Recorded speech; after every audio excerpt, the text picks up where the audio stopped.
Tapi budak debu kalam yang diucapkan oleh lidah, kalimat yang diucapkan oleh lidahnya kenya amal.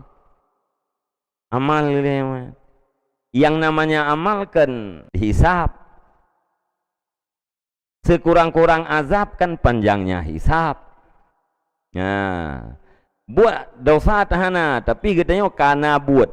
Putra buat lidah. Yang namanya buat nehisab dengan hotel akhirat. Mamanya bercah-bercia ni hotel orangnya kan cukup jai kalimat.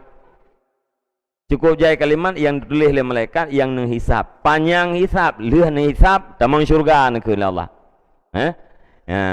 Leuh nehisab tamang syurga nak. Nyan hisab yang tribunonnya bahagian daripada azab. Taban ahli Nabi tulul hisabnya minal azab. Panjang hisab, munakashah nama haluh-haluh bak periksanya bahagian daripada azab. Orang yang kena hisabnya han cocok takun hani allakal jannah. Dipersiapkan syurga bagi engkau nya han cocok li kalimatnya. Lihat perang Uhud, bedah para sahabat ya periksa. Ya kalian zona syahid. Ya, dipegah oleh Anas. Di antara urung syahid, merempaklah tirana mit. Ada mitnya syahid. Waten kalian le sahabat. Rupanya namianya jak lamprang hanabu menabung. Kebukti ji hendak bete mengikat nak buat perut. Nah, gikat nak bete buat perut. Jadi bedah mak namianya sampuh abai yang nak buat muka. Watai sampuh abainya gekun lima yan. Hani allakal jannah ya bunaya. Dipersiapkan bagi engkau syurga wahai anakku. Nanti yang li Nabi ma yudriki. So pegah bak drone, syurga dipersiapkan untuk anak drone. Kadang-kadang anak drone yuh masaudip na dipegah haba yang hana penting.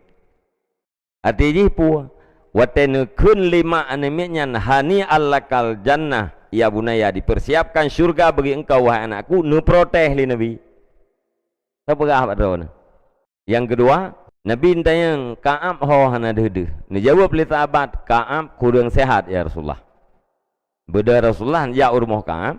Ya, Rasulullah alin tamang dalam nikun absyir ya Ka'ab. Bergembira olehmu wahai Ka'ab.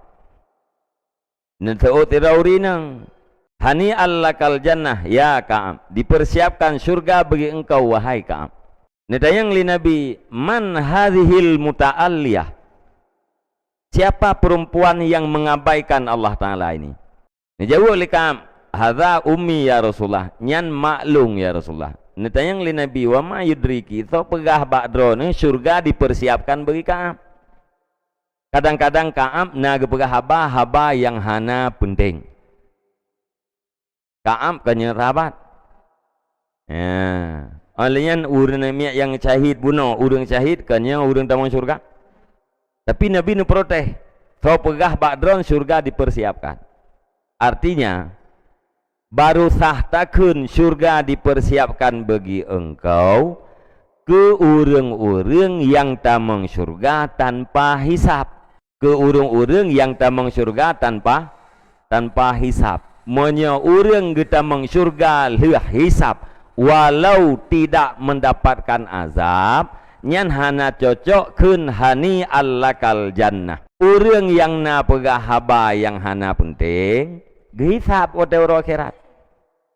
Menyeka gehisab nyan berarti hana gekun leganyan tamang syurga tanpa hisab. Menyeka hana gekun tamang syurga tanpa hisab hansah takun hani allakal jannah. Ya. Nyan salah satu daripada hadis yang nucela pegah haba yang hana faedah.